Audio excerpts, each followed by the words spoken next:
Hi everyone, first of all good morning to all of you. So welcome back to my YouTube channel.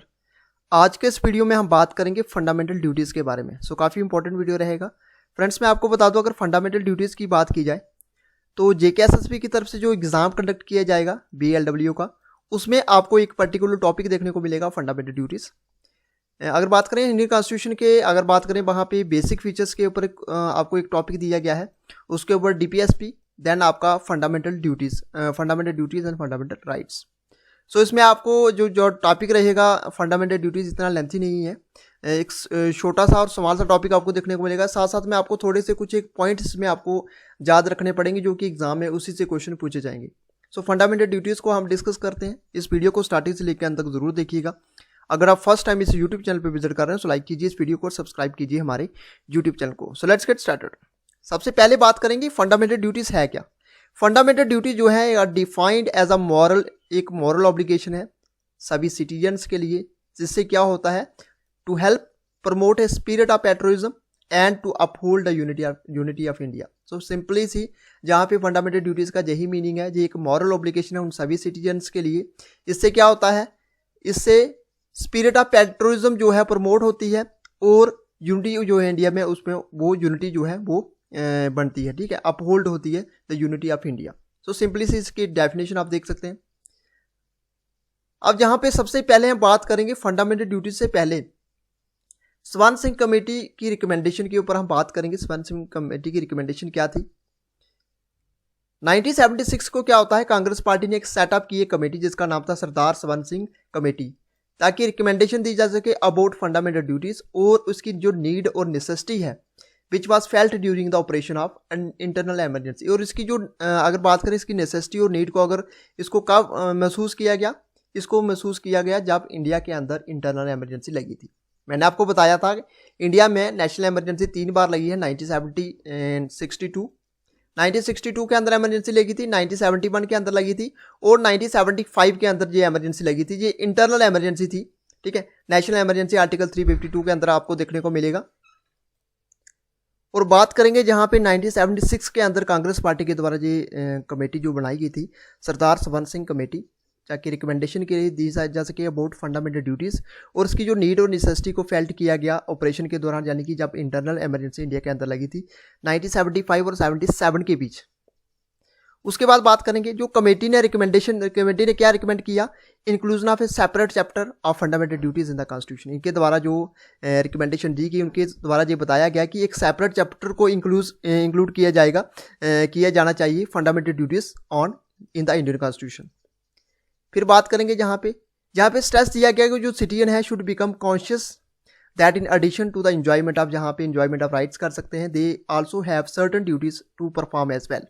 तो जहाँ पे देख सकते हैं स्वर्ण सिंह कमेटी की रिकमेंडेशन 1976 से स्टार्ट होती है, जहाँ से एग्जाम में बहुत बार क्वेश्चन जो है पूछा जाता है कि किस कमेटी की रिकमेंडेशन के ऊपर फंडामेंटल ड्यूटीज़ को लाया गया था। ये आप देख सकते हैं स्वर्ण सिंह कमेटी की रिकमेंडेशन के ऊपर लाया गया था और ये आई थी आपकी 1976 के अंदर, ठीक है। उसके बाद बात करेंगे Congress government at centre accepted these recommendation and enacted 42nd amendment constitutional amendment act 1976। Congress government के द्वारा सेंटर में इसको जब इसको अपनाया गया इन रिकमेंडेशन को, और एक न्यू कॉन्स्टिट्यूशनल अमेंडमेंट की गई जिसको बोलते हैं 42nd कॉन्स्टिट्यूशनल अमेंडमेंट एक्ट, जो कि 1976 में आया। अब जहाँ पे जितने भी मैं आपको चीज़ें जहाँ पे पढ़ा रहा हूँ, जहाँ पे काफ़ी इंपॉर्टेंट रहेगा आपके लिए, सबसे जो इंपॉर्टेंट चीज़ है आपको स्वर्ण सिंह कमेटी के ऊपर ये याद रखनी है, क्योंकि ज़्यादातर क्वेश्चन आपको जहाँ से पूछे जाते हैं। और सेकेंडली आपको रिकमेंडेशन याद रखनी है कॉन्स्टिट्यूशन की कौन सी अमेंडमेंट हुई थी। ये कॉन्स्टिट्यूशन की 42nd अमेंडमेंट हुई थी। 42nd कॉन्स्टिट्यूशनल अमेंडमेंट 1976 के अंदर इसको लाया गया था, ठीक है। उसके बाद ये जो अमेंडमेंट है इसमें एक न्यू पार्ट को ऐड किया गया, जिसमें पार्ट था part 4A to the constitution. जैसे मैंने आपको बताया, मैंने अपने पहले वाली वीडियो में बताया था, इंडियन कॉन्स्टिट्यूशन के अंदर अभी करंट में देखें तो 25 पार्ट्स हैं, 25 पार्ट्स हैं। उन 25 पार्ट्स में ये पहले आपको फंडामेंटल ड्यूटीज देखने को नहीं मिली थी। 1976 के अंदर इसको ऐड किया गया और पार्ट 4A के अंदर आती है। जहां से मैं आपको दोबारा से जहां पे बताना चाहूँगा, सबसे पहले इंडियन कॉन्स्टिट्यूशन की बात करें तो पार्ट 1 में आपको union and it's territory article ये आपका देख सकते हैं 1 से 4। फिर सेकेंडली बात करें तो सिटीजनशिप है, सिटीजनशिप पार्ट 2 में आता है। सिटीजनशिप की बात करें तो आर्टिकल 5 से लेकर 11। थर्डली बात करें तो जहाँ पे आता है आपका जहाँ पे बात करें तो फंडामेंटल राइट्स जो है आपके पार्ट 3 के अंदर आती है, और फंडामेंटल राइट्स जो है आपके आर्टिकल आगे जहाँ पे क्लियरली जहाँ पे मैं आपको बता दूँ 12 से लेके 35, 12 से लेके 35। देन बात करेंगे आपके फोर्थ ए के अंदर फंडामेंटल ड्यूटीज को ऐड किया गया। जैसे मैंने आपको बताया, ये आपका आर्टिकल आ गया 51A, पार्ट फोर्थ ए के अंदर आ गया। और पार्ट फोर्थ की बात करें तो पार्ट फोर्थ में आपका डीपीएसपी आता है आर्टिकल 36 से लेके 51, ठीक है। तो इस तरीके से आप इसको कर सकते हैं। एक न्यू ऐड किया गया पार्ट जिसका नाम था part fourth A to the constitution. ये जो न्यू पार्ट था इसमें एक ही आर्टिकल था, जैसे मैंने आपको बताया कौन सा आर्टिकल था, इसमें एक ही आर्टिकल आता है, दैट इज आर्टिकल 51A, ठीक है। तो ये आप देख सकते हैं सारा का सारा इंपॉर्टेंट है, आर्टिकल आपको पता होना चाहिए। 51A के अंदर आता है डायरेक्टिव प्रिंसिपल, जहाँ पे अगर बात करें फंडामेंटल ड्यूटीज, रिकमेंडेशन दी थी स्वर्ण सिंह कमेटी की रिकमेंडेशन के ऊपर लाया गया 1976 के अंदर। और ये सारा का सारा क्लियरली जहाँ पे 42nd amendment constitutional amendment act जो लाया गया था 1976 के अंदर, इसमें से सारी की सारी चीज़ें आप देख सकते हैं। तो सारी की सारी इंपॉर्टेंट चीज़ें जो मैं आपको बता रहा हूँ ये आपको यही करनी है, इससे अलावा और आपको क्वेश्चन नहीं पूछे जाएंगे स्वर्ण सिंह, जहाँ पे स्वर्ण सिंह कमेटी की रिकमेंडेशन के ऊपर जो जैसे मैंने आपको सारा बता दिया। उसके बाद बात करेंगे जहाँ अब इंपॉर्टेंट रहेगा आपके लिए, सबसे पहले मैंने आपको जहाँ पे क्लियरली बता दिया कि फंडामेंटल राइट्स जो है, फंडामेंटल ड्यूटीज जो है आर्टिकल 51A के अंदर आता है और पार्ट फोर्थ ए, ठीक है। तो अब जहाँ पे बताया जाता है कि फंडामेंटल ड्यूटी जो है काफ़ी इंपॉर्टेंट आपके लिए एक और चीज़ याद रखने वाली है कि फंडामेंटल ड्यूटीज़ का जो है हमने कंसेप्ट कहाँ से लिया, कौन से कॉन्स्टिट्यूशन से इंस्पायर्ड होकर हमने इसको लिया। तो ये आपका यूएसएसआर, ठीक है। जैसे रशिया है पहले इसको यूएसएसआर, ठीक है, 1991 में इसका इंटीग्रेशन हुआ, डिसइंटीग्रेशन हुआ। अब बात करेंगे जहाँ पे ये देख सकते हैं जैसे फंडामेंटल राइट्स, जैसे मैंने आपको बताया था ये हमने यूएस कॉन्स्टिट्यूशन से लिया हुआ है, directive principle of state policy ये हमने लिया आयरिश कॉन्स्टिट्यूशन से। तो इस तरीके से फंडामेंटल ड्यूटीज़ का जो हमने मॉडल, जो मॉडल था इसका हमने कहाँ से लिया, इसका मॉडल हमने लिया है फंडामेंटल ड्यूटीज़ का जो मॉडल है, यानी कि जिसको किस कंट्री से इंस्पायर्ड होकर, किस कंट्री के कॉन्स्टिट्यूशन से इंस्पायर्ड होकर हमने लिया, ये लिया हमने यूएसएसआर के, ठीक है। आप जैसे मैंने आपको बताया पार्ट फोर्थ ए के अंदर आपको देखने को मिलेगा। नेक्स्ट बात करते हैं फंडामेंटल ड्यूटीज़ के बारे में। बात करें तो 10 फंडामेंटल ड्यूटीज़ हैं, जिसमें मैं आपको बताऊंगा कौन कौन सी फंडामेंटल ड्यूटीज़ हैं। सबसे पहली जो फंडामेंटल ड्यूटी है, ये हमारी ड्यूटी क्या बनती है, constitution to abide by the constitution and respect its ideal and institution, national flag और नेशनल एंथम। सिंपली सी बात, नेशनल फ्लैग और नेशनल एंथम की आपने रिस्पेक्ट करनी है इंडियन कॉन्स्टिट्यूशन के अंदर। और अगर आप इसकी रिस्पेक्ट नहीं करते हैं तो ये आपके लिए, मतलब अगर आप बात करें तो ये एक एंटी नेशनल की जहाँ पे एक आपके ऊपर सवाल उठेगा। तो नेशनल फ्लैग और नेशनल एंथम की आपने रिस्पेक्ट करनी है। सेकेंडली बात करें, चेरिश करना है एंड फॉलो करना है नोबल आइडियाज़ को जो हमें इंस्पायर्ड होकर कहाँ से मिले हैं, नेशनल स्ट्रगल फॉर फ्रीडम, ठीक है। उसके बाद बात करेंगे पार्ट थर्ड में, यानी कि अगर बात करें थर्ड पॉइंट में, अपहोल्ड करना और प्रोटेक्ट करना, सॉवरेंटी को हमने प्रोटेक्ट करना है, हमने यूनिटी को प्रोटेक्ट करना है और हमने देश की इंटीग्रिटी को भी प्रोटेक्ट करना है। ये हमारी ड्यूटीज़ हैं, फंडामेंटल ड्यूटीज़ हैं सभी की सभी। उसके बाद जब भी कोई किसी भी तरीके की कोई इमरजेंसी आती है, ठीक है, तो हमने अपनी कंट्री को डिफेंड करना है, रेंडर करना है नेशनल सर्विसेज को। जब भी हमें किसी भी चीज़ के लिए बुलाया जाता है, जैसे कोई वार वगैरह होती है, ठीक है, तो हमने उसके लिए रेडी रहना है, ठीक है। अगर कोई आर्मी की ज़रूरत पड़ती है तो उसमें हमने अपनी कंट्री को डिफेंड करने के लिए, नेशनल सर्विसेज को रेंडर करने के लिए इसके लिए रेडी रहना है। ये हमारी फंडामेंटल ड्यूटीज़ है। फिर बात करेंगे, प्रमोट करनी है हमने हार्मनी को, ब्रदरहुड को प्रमोट करना है और spirit of common brotherhood amongst all the people of India, transcending religious, linguistic हो गया, रीजनल और sectional diversities and renounce practices derogatory to the dignity of women. तो जहाँ पे मैं आपको बता दूँ सबसे कॉमन चीज़, जहाँ पे ब्रदरहुड को हमने जो है इसको प्रमोट करना है, आपने ट्रांसेंडिंग रिलीजियस को, लिंग्विस्टिक को और रीजनल और सेक्शनल डाइवर्सिटीज को, और जितने भी डेरोगेटरीज रिलेटेड टू वुमेन अगर कोई भी चीज़ करता तो इसको हमने रोकना है, ठीक है। डेरोगेटरी रिन्यूज प्रैक्टिसेस को हमने क्या करना है, इसको रोकना है। हमने इक्वल रिस्पेक्ट करनी है वीमेंस की, ठीक है। उसके बाद बात करेंगे जहाँ पे value and preserve the rich heritage of the country composite culture. हमने अपने कंट्री के जो हेरिटेज है, ठीक है, कंपोजिट जो कल्चर है, इसको हमने प्रिजर्व करना है, ठीक है। 7 फंडामेंटल ड्यूटीज की बात करें तो protect and improve the natural environment. Natural environment की कैसे बात करें, जैसे फॉरेस्ट को हमने, जब भी कोई फॉरेस्ट में आग वगैरह लगती है उसको हमने रोकना है। लेक्स को प्रोटेक्ट करना है, रिवर्स को प्रोटेक्ट करना है, वाइल्ड लाइफ को प्रोटेक्ट करना और कंपैशन ऑफ लिविंग क्रिएचर्स, इसको हमने क्या करना, प्रोटेक्ट करना। ये हमारी फंडामेंटल ड्यूटीज़ है। साइंटिफिक टेम्पर को हमने डेवलप करना है, ह्यूमनिज्म को डेवलप करना है, spirit of inquiry and reform, ये सारी की सारी चीज़ें हमने क्या करनी है, डेवलप करनी है। ये सारी की सारी आप देख सकते हैं, ये सारी की सारी हमारी फंडामेंटल ड्यूटीज़ के अंदर आती है। फिर पब्लिक प्रॉपर्टी को हमने सेफ गार्ड करना है। जैसे ही कोई आप वायलेंस वगैरह हो गया, प्रोटेस्ट वगैरह होता है, ठीक है, तो हमें ऐसे भी कोई अगर प्रोटेस्ट वगैरह कोई प्रोटेस्ट करना भी है तो पीसफुल तरीके से करना है। हमने गवर्नमेंट की कोई भी बिल्डिंग को, पब्लिक प्रॉपर्टी को तोड़फोड़ नहीं करनी है, चाहे वो आपकी बिल्डिंग्स हो, चाहे वो आपकी रोड्स हो, चाहे वो कोई भी जो पब्लिक प्रॉपर्टी है उसको हमने क्या करना है, उसको सेफ गार्ड करना है, ठीक है। ये हमारी एक फंडामेंटल ड्यूटीज है।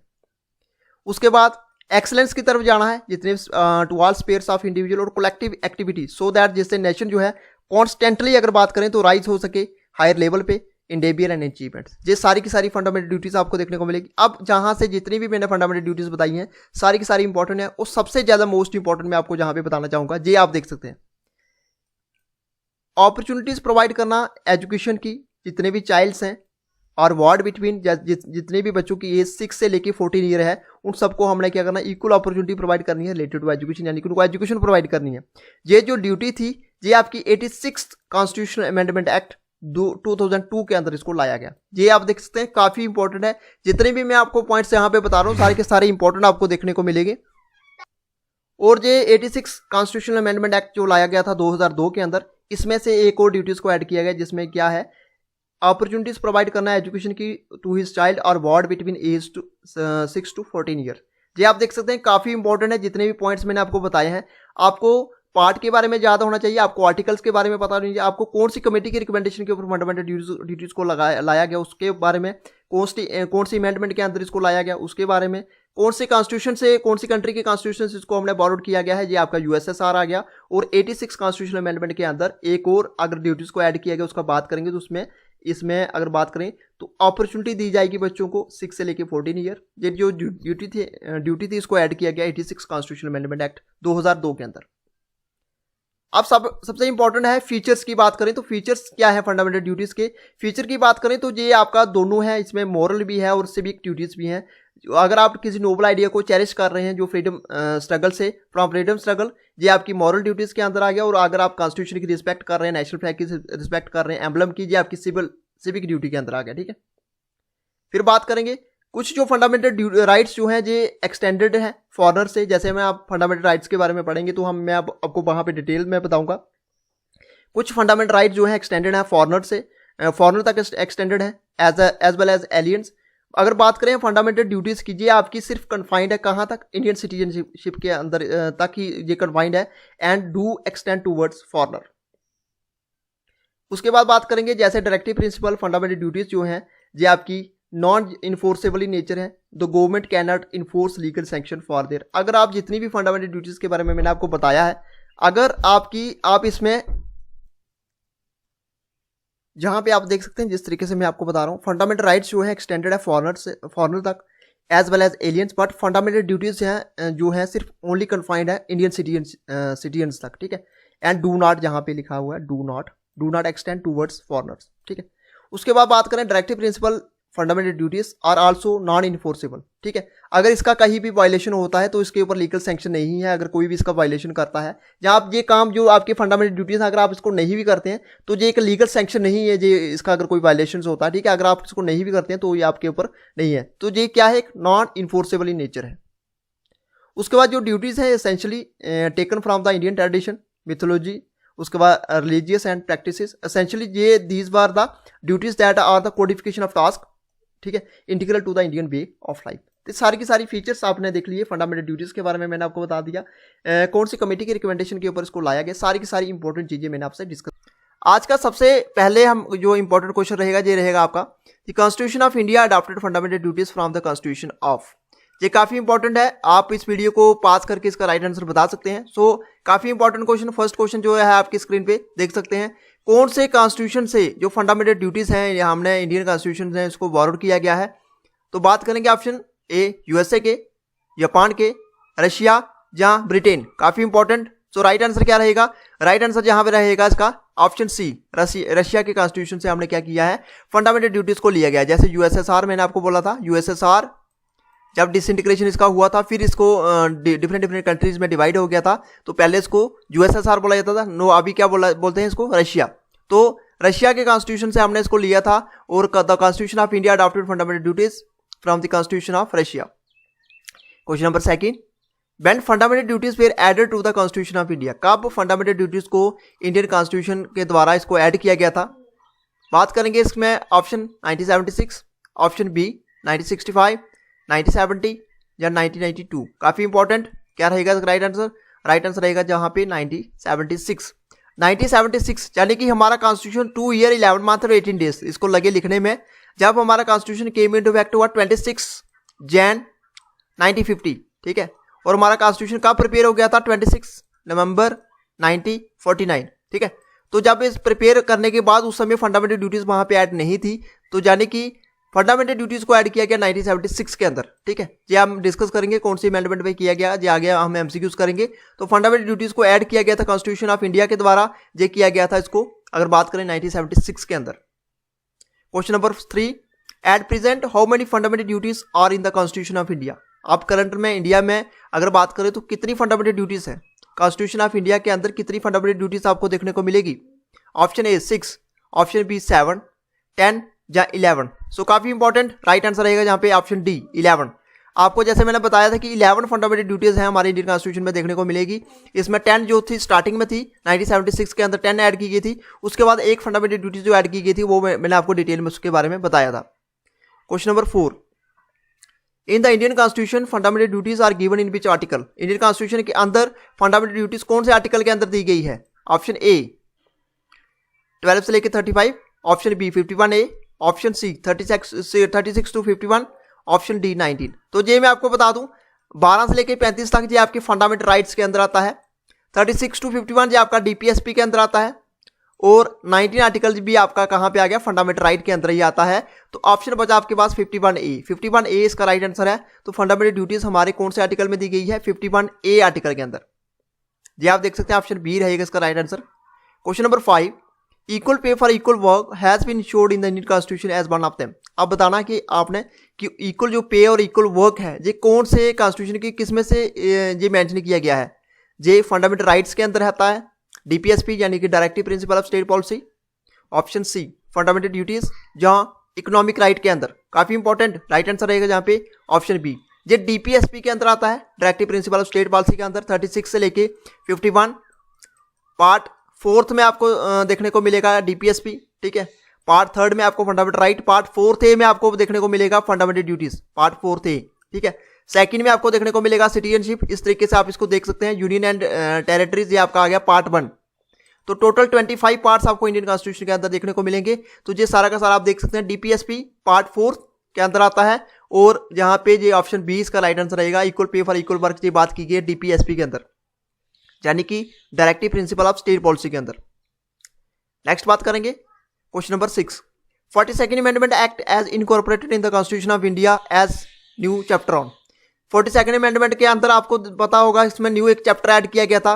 ये ऑप्शन देख सकते हैं, एडमिनिस्ट्रेशन ऑफ यूनियन टेरिटरीज को ऐड किया गया था, formation of inter state council को ऐड किया गया था, फंडामेंटल ड्यूटीज को ऐड किया गया था, और नन ऑफ दीज। काफी इंपॉर्टेंट है, राइट आंसर रहेगा जहां पे फंडामेंटल ड्यूटीज। जैसे मैंने आपको बताया 42nd अमेंडमेंट हुई थी 1976 के अंदर, 1976 के अंदर 42nd अमेंडमेंट हुई थी। 42nd अमेंडमेंट के अंदर ही क्या किया गया था? फंडामेंटल ड्यूटीज को ऐड किया गया था, ठीक है। तो ऑप्शन सी रहेगा इसका राइट आंसर, ऑप्शन सी इसका राइट आंसर रहेगा। Next question, question number 7, under which article provision of fundamental duties incorporated. तो जहां पे आपने बताना है कौन से प्रोविजन के अंदर फंडामेंटल ड्यूटीज को इनकॉर्पोरेटेड किया गया? आर्टिकल 50, आर्टिकल 51, आर्टिकल 51A या आर्टिकल 52। सो क्या रहेगा इसका राइट आंसर? कमेंट बॉक्स में जरूर बताइएगा। राइट आंसर रहेगा जहां पे ऑप्शन ए, जैसे मैंने आपको बताया, ऑप्शन सी जैसे मैंने आपको बताया 51A के अंदर आता है फंडामेंटल ड्यूटीज।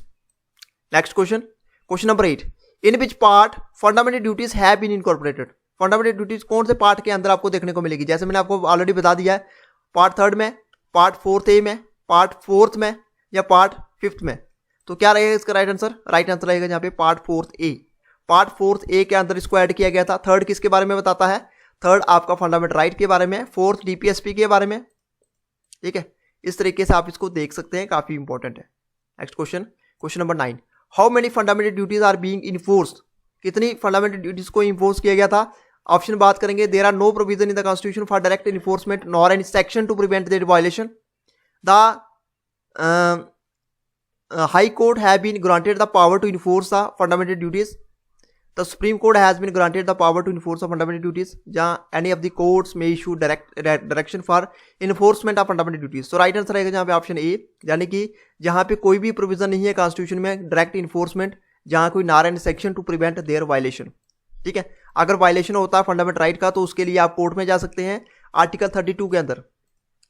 ठीक है, सुप्रीम कोर्ट में अप्रोच करते हैं तो आर्टिकल 32 और 226 के अंदर आप हाई कोर्ट में अप्रोच कर सकते हैं अगर फंडामेंटल राइट का वायलेशन हो रहा है। तो जहाँ पे इसकी अगर कोई वायलेशन होता है तो कोई भी इसको प्रिवेंट करने के लिए कोई भी सैंक्शन नहीं है। ठीक है, next question number 10, which are the following committee advocated the fundamental duties in the Indian constitution. जैसे मैंने आपको बताया काफी इंपॉर्टेंट है, कमेटीज के ऊपर क्वेश्चन पूछा था, कौन की कमेटी, कुछ कमेटी की रिकमेंडेशन के इसके ऊपर बनाया गया था, इसको लाया गया था। Option A Verma committee, Sarkaria committee, Balwant Rai Mehta committee और स्वंत सिंह कमेटी। तो ये देख सकते हैं बलवंत राय मेहता कमेटी, ये आपकी पंचायत राज के ऊपर है। ठीक है, तो ये काफ़ी इंपॉर्टेंट देख सकते हैं आप। जहाँ पे ऑप्शन रहेगा स्वंत सिंह कमेटी, स्वंत सिंह कमेटी की रिकमेंडेशन के ऊपर बात करेंगे। फंडामेंटल ड्यूटीज़ को ऐड किया गया था पार्ट 4 ए में, आर्टिकल 51 ए के अंदर आता है। ठीक है, next question number 11, which are the following is not the fundamental duties. इसमें से आपने बताना कि कौन सी फंडामेंटल ड्यूटी नहीं है। Option A safeguarding the public property, public property को सेफ गार्ड करना जी एक फंडामेंटल ड्यूटीज के अंदर आता है। Option B to obey the parents, इसके बारे में आज हमने डिस्कस नहीं किया था। ऑप्शन सी कंपलसरी एजुकेशन देना बच्चों को 6 से लेकर 14 ईयर, ये आपने पढ़ा था 11 फंडामेंटल ड्यूटीज में। ठीक है, उसके बाद to spread brotherhood among the people, ये सारी की सारी आप देख सकते हैं option A, C and D ये फंडामेंटल ड्यूटी के अंदर आता है। मगर टू ओबे द पेरेंट्स ये कभी भी कहीं भी 11 फंडामेंटल ड्यूटीज में किसी जगह भी नहीं लिखा है कि पेरेंट्स को ओबे करना है। ठीक है, तो वैसे आपने पेरेंट्स का रिस्पेक्ट करनी है, पेरेंट्स को जो भी बात करते हैं उनको तो देख सकते हैं जहाँ पे ऑप्शन जो 20 का इनकरेक्ट है। तो ओबे द पेरेंट्स, पेरेंट्स को आपने मानना है, बिल्कुल रिस्पेक्ट करनी है, पेरेंट्स के एल्डर की रिस्पेक्ट करनी है। सो जहाँ पे फंडामेंटल ड्यूटी के अंदर ये पार्ट जो 3 थे option A, C and D ये हमने पढ़े थे, ऑप्शन बी को नहीं पढ़ा था, तो ऑप्शन 20 का इनकरेक्ट हो जाएगा। ऑप्शन 20 का इनकरेक्ट यानी कि 20 का राइट आंसर रहेगा। Next question number 12, which constitution amendment act was passed to provide compulsory education to children between 6 to 14 year. देखिए जहां पे क्वेश्चन पूछा गया है कि कौन से अमेंडमेंट एक्ट के अंदर इसको पास किया गया था कंपलसरी एजुकेशन को to children between 6 to 14 year. तो देख सकते हैं 82nd amendment, 83rd amendment, 86th amendment या 84th अमेंडमेंट। काफी इंपॉर्टेंट है, राइट आंसर रहेगा जहाँ पे ऑप्शन सी। 86 अमेंडमेंट हुई थी 2002 के अंदर, 2002 के अंदर 86 अमेंडमेंट हुई थी, जहां इस अमेंडमेंट के अंदर एक 11वीं 11 फंडामेंटल ड्यूटी को ऐड किया गया था। ठीक है, जिसके अंदर क्या बताया गया था कि प्रोवाइड करनी है कंपलसरी एजुकेशन जितने भी बच्चे हैं 6 से लेके 14 ईयर तक। ऑप्शन इसका जैसे मैंने आपको बताया ऑप्शन सी रहेगा इसका 86 amendment. Question number 13, which among the following does not come under fundamental duties of a citizen in India. इसमें से कौन सा जो है फंडामेंटल ड्यूटी के अंदर नहीं आता है। To protect and improve natural environment, to develop scientific temper, humanism and spirit of inquiry and reform, to strive towards a violation of untouchability, all are comes under fundamental duties। तो क्या इसमें जो right answer क्या रहेगा, हमने natural environment को protect करने की बात फंडामेंटल ड्यूटी के अंदर की गई थी, साइंटिफिक टेम्पर को डेवलप करना, ह्यूमनिज्म को, स्पिरिट ऑफ इंक्वायरी रिफॉर्म को, ये हमारे फंडामेंटल ड्यूटी के अंदर आता है। और to strive towards a violation of untouchability, जी इसके बारे में आज हमने बात नहीं की थी। ऑप्शन क्या रहेगा इसका, ऑप्शन सी रहेगा इसका राइट आंसर। ठीक है, next question number 14, protection of which one of the following is a fundamental duty in India. ठीक है, इसमें से किसकी प्रोटेक्शन जो है फंडामेंटल ड्यूटी के अंदर आता है। विलेज पंचायत की, नेशनल फ्लैग की, SC and ST की, या नॉन ऑफ दिस। काफी important, protection of which one of the following is a fundamental duty in India. So option जहां पे बी रहेगा इसका राइट आंसर, बी यानी कि नेशनल फ्लैग, नेशनल फ्लैग को हमने प्रोटेक्ट करना है, इसकी रिस्पेक्ट करनी है हमने। सो ऑप्शन बी इसका राइट आंसर रहेगा। Question number 15, how many duties were in the original constitution. जब कॉन्स्टिट्यूशन को क्रिएट किया गया उस समय कितनी फंडामेंटल ड्यूटी थी। ऑप्शन ए 8, 10, 4 या 0। सो काफी इंपॉर्टेंट है, क्या रहेगा इसका राइट आंसर, राइट आंसर रहेगा जहां पे ऑप्शन डी, यानी कि जब कॉन्स्टिट्यूशन ऑफ इंडिया को क्रिएट किया गया था उस समय कोई भी फंडामेंटल ड्यूटी नहीं थी। तो फंडामेंटल ड्यूटी आपको देखने को मिलेगी 1976 के अंदर, जब 1976 हुई थी 42nd अमेंडमेंट, फिर फंडामेंटल ड्यूटी को ऐड किया गया था पार्ट 4 थे आर्टिकल 51A। Article 51A। तो देख सकते हैं सारे के सारे हमने इंपॉर्टेंट क्वेश्चन जो है जहाँ पे डिस्कस कर लिए। फिर से अगेन मैं आपको बता दूं, जैसे मैंने आपको पहले वाली वीडियो में बताया था, आपको ज़्यादा क्वेश्चन नहीं पूछे जाएंगे, आपको पार्ट के ऊपर क्वेश्चन पूछा जाएगा। पार्ट आपको पता होना चाहिए 4th ए आर्टिकल 51A के अंदर आ गया, ठीक है। ये आपका आ गया 42nd अमेंडमेंट 1976 में हुई थी, ठीक है। तब इसको ऐड किया गया था कौन सी कमेटी के रिकमेंडेशन के, स्वर्ण सिंह कमेटी के रिकमेंडेशन के ऊपर इसको ऐड किया गया था। उसके ऊपर उसके बाद अगर बात करें, एक हुई थी 86 अमेंडमेंट 2002 के अंदर, ठीक है, जहाँ पे 11 फंडामेंटल ड्यूटी को 11th जो फंडामेंटल ड्यूटी थी उसको ऐड किया गया था। उसमें 6 से लेकर 14 ईयर तक बच्चों को compulsory free and compulsory education दी जाएगी। ये आपके इंपॉर्टेंट पॉइंट्स हैं जो सारे के सारे मैंने डिस्कस कर लिए। तो फंडामेंटल ड्यूटी का ये था आज का हमारा वीडियो अच्छा लगा तो वीडियो को लाइक कीजिए और आंसर जरूर बताते जाइएगा कि लास्ट में आपके कितने आंसर इसके राइट हैं। तो ये था आज का हमारा वीडियो को ज़्यादा से ज़्यादा लाइक कीजिए, शेयर कीजिए और सब्सक्राइब कीजिए हमारे यूट्यूब चैनल को। Thank you friends, goodbye and take care.